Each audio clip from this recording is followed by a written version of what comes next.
right, so it's time for our special Why Affirmations Fail.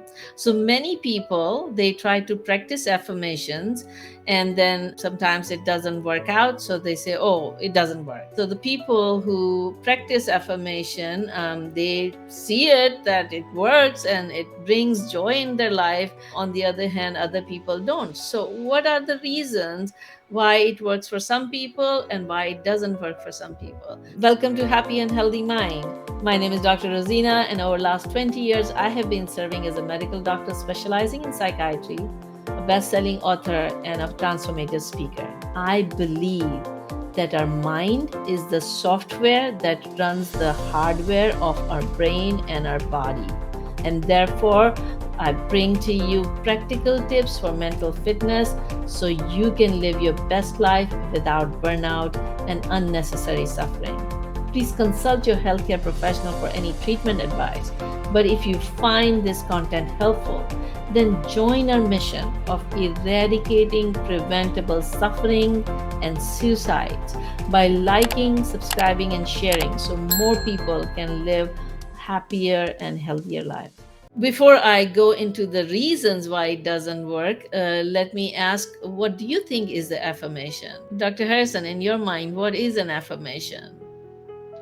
So an affirmation is a positive statement about something that you want to create in your life. And I'm excited to hear why they don't work, because I know that they don't work sometimes. And that can cause a lot of stress too. Right. And so one of my affirmation is that I want to be 115 pounds. All right. So my affirmation is I am 115 pounds. And so my mind says, you liar. Because my machine says something different.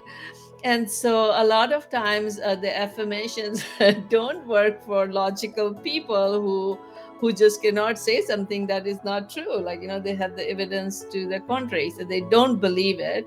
And if they don't believe it, then it won't work. Or they give up easily because they've tried it a few times and it doesn't work or it doesn't come true. So then they give up.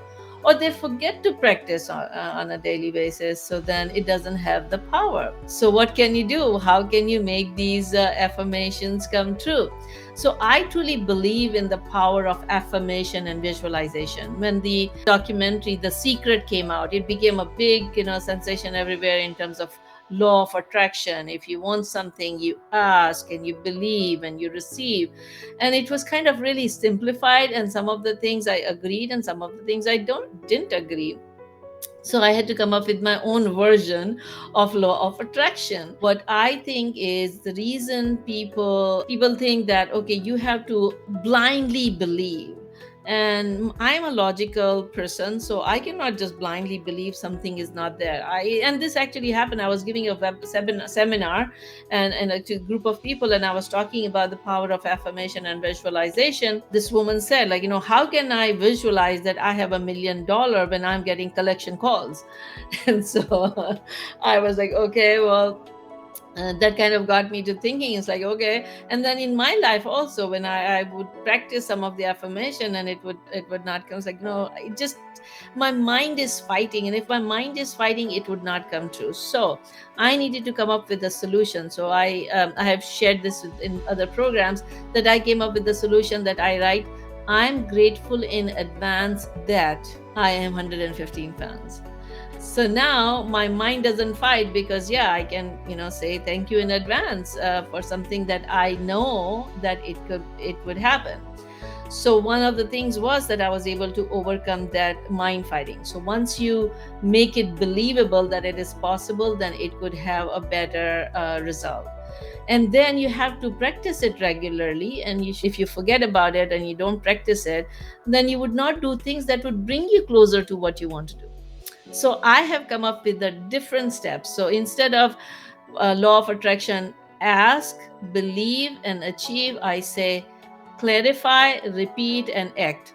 Okay, so asking also means clarifying in your head what you actually want, and be more specific and clear exactly what you want. That gives the blueprint to your brain where you want to go. The second is repeat.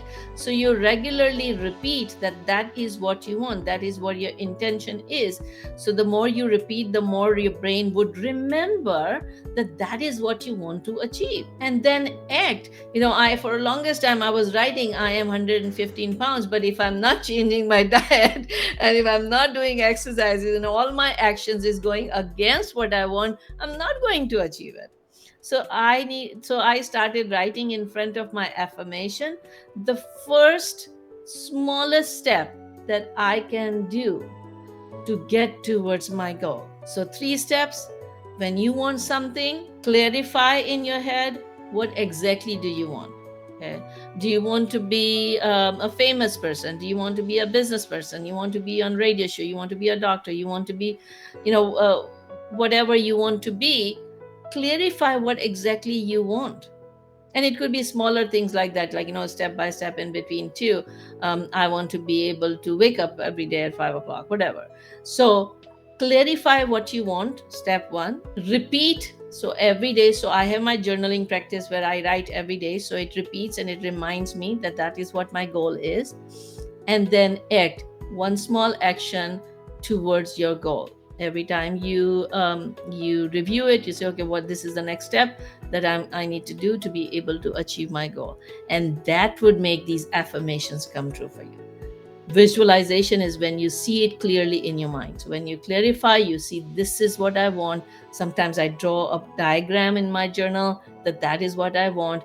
And then you start taking steps patiently, repeatedly. When you practice, when you discipline, when you develop this success mindset, you can achieve that success. What do you think about that? I think that's wonderful, Dr. Rozina, and it ties in so beautifully with what we were talking about, because when you feel that resistance, all the things that you said are super powerful, especially being consistent with the journaling. But I would also invite people to try EFT to help overcome some of that resistance and limiting belief systems too. Yeah. So all these tools combined together, we wanted to kind of bring one tool each time that I bring. And then let me, right now Olympics are going, and so you see these Olympic champions. It doesn't happen overnight. They dream about it, what they wanted. They clarified exactly what they wanted. They repeated, reminded themselves what they really wanted, and they repeatedly act on it, one step at a time. Practice every day, practice, and that's what make an Olympic champion. On that note, I want to leave you with that question. What are you going to do? What do you choose? Are you going to just say, hey, it doesn't happen? Or are you going to take that step, one step every day becoming 1% better, 1% closer to your goal? On that note, stay safe, happy, and healthy. Till next time, Dr. Rozina.